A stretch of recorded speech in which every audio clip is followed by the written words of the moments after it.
I found brand new inventions, copied them, and brought them to market in a weekend. I'm going to show you how I designed them and how they're in production, making thousands of units before the injection molded versions even come available. So a few weeks ago, I went to the National Hardware Show. This is where if you want doorknobs, you can find doorknobs. And you will run into the latest and greatest inventions that are coming to the market in the hardware space. It was really weird. Let me tell you this story. So I walk into the conference, and at the front of the entryway is a long table of new inventions. And next to each one of them is a QR code to link to a website. I see some interesting products, so I whip out my phone to scan the QR code, and a security guard stops me, saying that photography is not allowed of any of these items, which is a little bit weird that there's a QR code right there, so I could just say I'm scanning the QR code, but I'm not taking a photo of it all.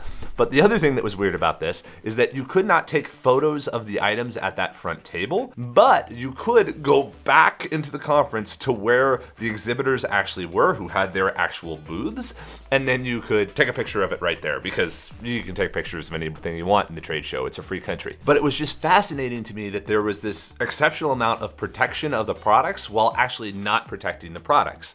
Because this is almost like the indicative of the disconnect that inventors have. They'll say, oh, I've got my product up on the website, you can see it from all the angles in the product photos, but you need to sign an NDA because I don't want you to steal my idea. And I'm like, your idea is up there on your website. This is a really funny sort of a disconnect that's just needs to be addressed, and people need to recognize that you have to recognize what is actually useful and what are secrets and what are not secrets. Because people are spending so much time trying to protect ideas even though the idea is publicly out there. And it is so easy now to replicate ideas that the protection of the idea is the worst place to be spending your time, because that's the easiest place for competitors to get at you. In order to make this point, I decided to make this video. So after the show, I went home, and the next week I designed copies for these three products: the ladder lugger, the base block, and the clean grip. They were three products that were out there available that I was able to take some pictures of and was able to see and kind of remember. So I decided to just go ahead and create clones of those. Now, for the record, and let me be clear, none of these files are ever going to become available for anyone, nor are we going to put these products into production. This is for educational purposes. But from now on, let's presume that I'm evil for the rest of the video, and I'll show you what I would do if I was directly competing and ripping these guys off, because this is what people can do. So I design copies of each one of these items. I get a 3D model, take some photos of them all, and just upload those to an AI, and I get a base model from that, and then I sculpt and clean it up a little bit. But then from there, I upload it to Teleport. Now I have access to 1,000 3D printers that are able to make anywhere from 3 to 10,000 of these parts every single day. And I don't even have to shell out a credit card the way I would to have to get a mold, let alone the fact that they're actually for sale tomorrow, rather than waiting for items to cross an ocean. I go ahead and order a couple of prototypes, and then I take a picture with my phone. I upload those photos to Shopify. I do some modification inside of the product photography using Gemini, so now they look like pro product photos. And then I spend $50 on Facebook ads targeted towards construction guys who have a certain income. And that took me 3 days, and I have a competitor live, active, and selling online. Meanwhile, all the inventors of the original authentic products have spent the last several months, maybe even years, working to get engineering done, molds made, and the parts shipped across an ocean, as well as the financing built up to justify the cost of all of those parts. But I just matched them, scooped them, and outran them in a weekend, and have an equivalent production volume. This is only possible because the world has shifted so much in the last couple of years. 5 years ago, you couldn't do this. But now you can connect a print farm with 1,000 machines directly into your Shopify store so that when you get an order, it is printed and shipped directly to the customer.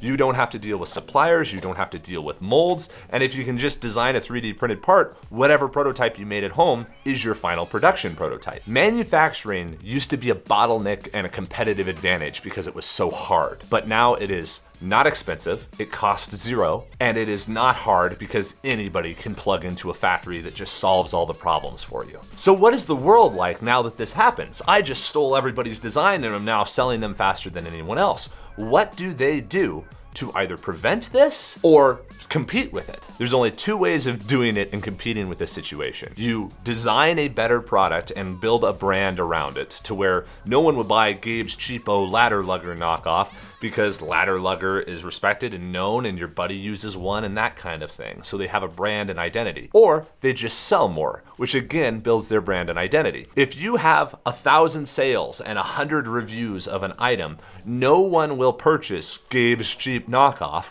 because it doesn't have any reviews at all and no one knows if it's good.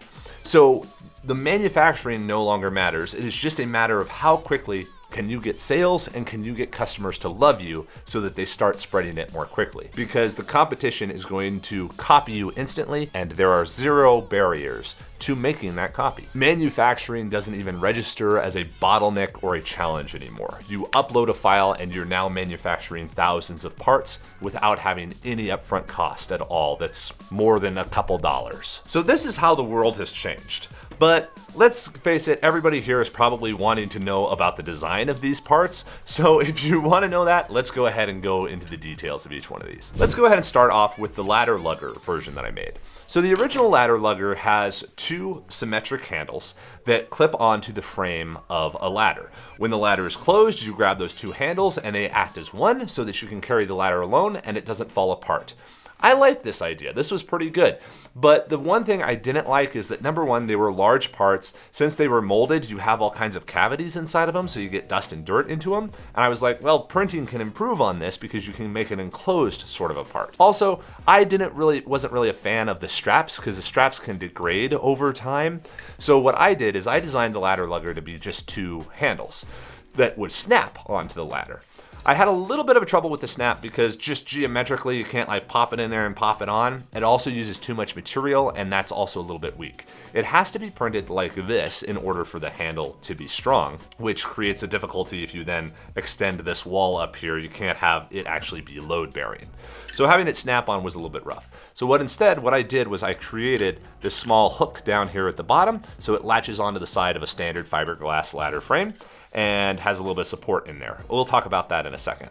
And then to hold it and keep it attached to the ladder, I put all weather adhesive right here. So you just pre-prep the ladder, pop this on there, and then you have a handle mounted up, and then you can mount an identical one over on the other side. This part is actually cheaper to produce in the 5,000 to 10,000 unit range because it uses less material, is not as large of a mold, and is just quicker and easier to produce. They could be making thousands of these today right now. And it still is strong, will hold the ladder, and you can mount it up there and it can be permanent, or you can remove it if you want to and just get some fresh adhesive, or shoot some construction glue in there. When talking to ladder lugger, which are great guys, by the way, I recommend going and checking it out when it finally launches. But ultimately, they were just kind of restricted by the manufacturing processes they had available, and this gives them a lot more flexibility. Now, the one things that I did in order to make this manufacturable with 3D printing, because you don't want to just upload a model and print it, on the back side of the handle, I put in a chamfer so that you don't have overhangs. People are always really tempted to put in a rounded handle so that you have a rounded edge, which then sags, and you can actually see an example of that here, where you can see all this dragginess down here down on the bottom because this was filleted side. The next thing we did is right here you can see over on the hook that retains it onto the side of the fiberglass ladder, you have a supported area in there. Many people would want to use auto-generated supports for that. But what we did instead is we designed in support just like this to where you have support, it's printed as a separate bar inside of there, 0.2 millimeter spacing on top and bottom. And when you grab this handle, it pops straight out and then you have a nice, clean, crisp grip. And it's very mass producible. These could literally go onto assembly line and every one of these pieces just gets knocked off of it. So that's how you get to mass production without a lot of ancillary human labor. This is less effort than knocking off the sprue on an injection molded part. The next part we looked at was the base block. And the base block is basically several shims in one single block. This is for holding up and leveling baseboards. And when you have a base block, the way you do is you set the side that you want, maybe 1/4 inch, 1/2 inch, 5/8, whatever it is. Set the block up against the board, set the board down there, and the block keeps the board from rotating around. So you want this height. Now, for us, the base block design was actually really good, and this was the most challenging design that we had. They had a magnet inside of it, and they were also designed to be stackable, so they pop all together into one single unit and you have the magnet pop out. Part of the reason they did that was to make it a more premium product. I'm trying to clone this thing, so I don't care if it's a more premium product. So I just went ahead and cloned the outer dimension of this. This takes literally about 5 to 10 minutes to model, and I'm able to start from where they left off and what I can see on a website, and then immediately show copy a new design that is equivalent. Also, even though this is 3D printed, you can still drop a 2x4 on this and it's not going to break. And in order to make sure that it looked really good quality, we applied a texture to the outside of it there so you can't see layer lines. You would never know that this is 3D printed and it'll function just fine. The one thing that we did do though is in order to have this be strong and reliable, we don't want to use a hollow wall. The base block was actually a hollow part because it has to be molded. You can't have anything over 1/8 of an inch thick in a plastic part when molding. We were able to make a solid block, which is great because it feels more durable. But the issue with that is you can't do stackability anymore. And if we did, the 3D printed part would start to become really fragile. But in order to get around this, I thought, okay, well, the stackability is to have multiple of these things not take up as much room. Why not just make another variation? Here, I get to use the power of 3D printing to just make exactly what a customer may want. You don't have to have it be this tall. Maybe the customer just wants some nifty shims that has 4 shims inside of one here. So you can just redesign this direction.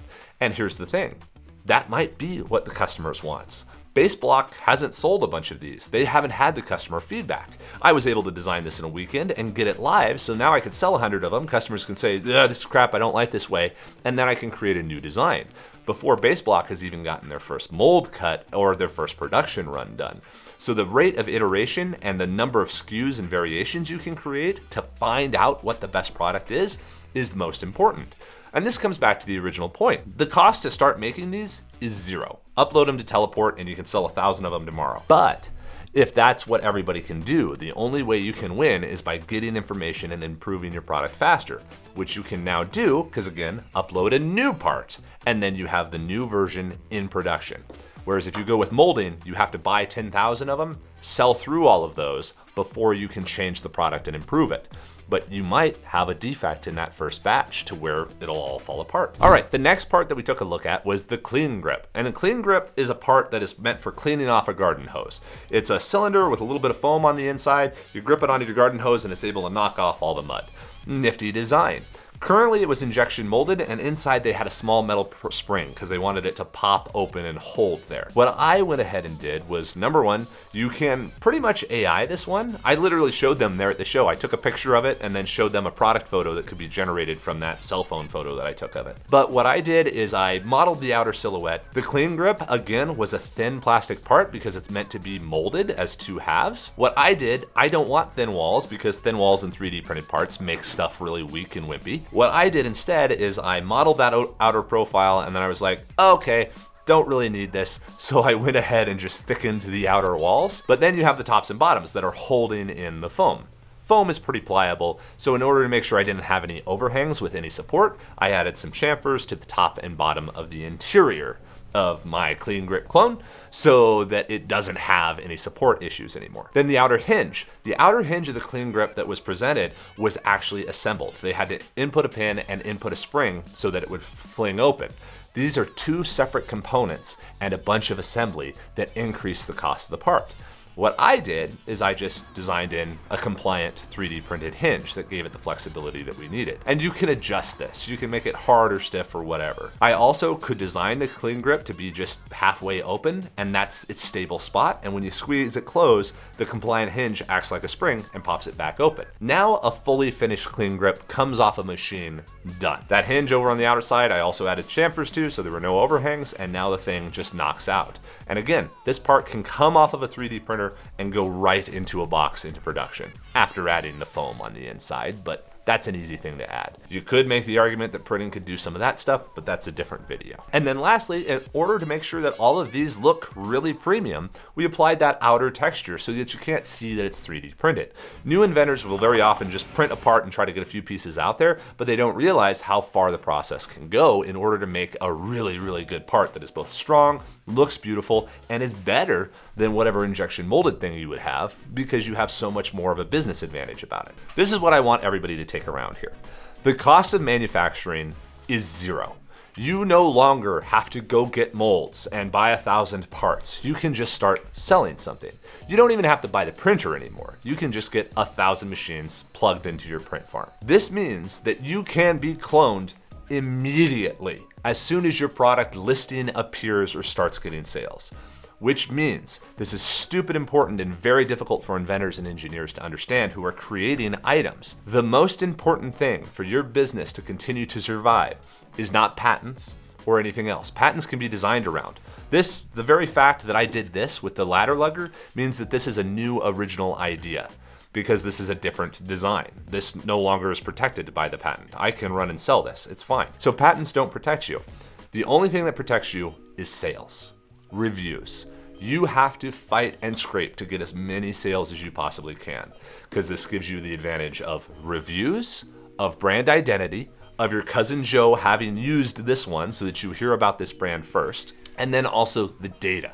The customers will tell you what they like, what they don't like, so your product can improve. Product and your ability to market and sell are the only things that matter anymore, because manufacturing is free. So this is on you now to focus on not perfecting a design for 2 years, but getting a design out there so that it can be produced and sold as quickly as possible before somebody else snaps a photo of it, an AI clones the file, and then it's in production tomorrow making more pieces than your molder can deliver in 3 months. Hopefully that helps everybody. Again, this is all an educational study. We're not releasing these files or sharing these parts around or anything like that, but this is how easy it is. Someone can take a picture of your part and clone you. This is the way of the world right now. So you have to make sure that you are focusing on the things that actually protect you, which are getting sales, rather than trying to build a perfect part. Have a great day, everybody.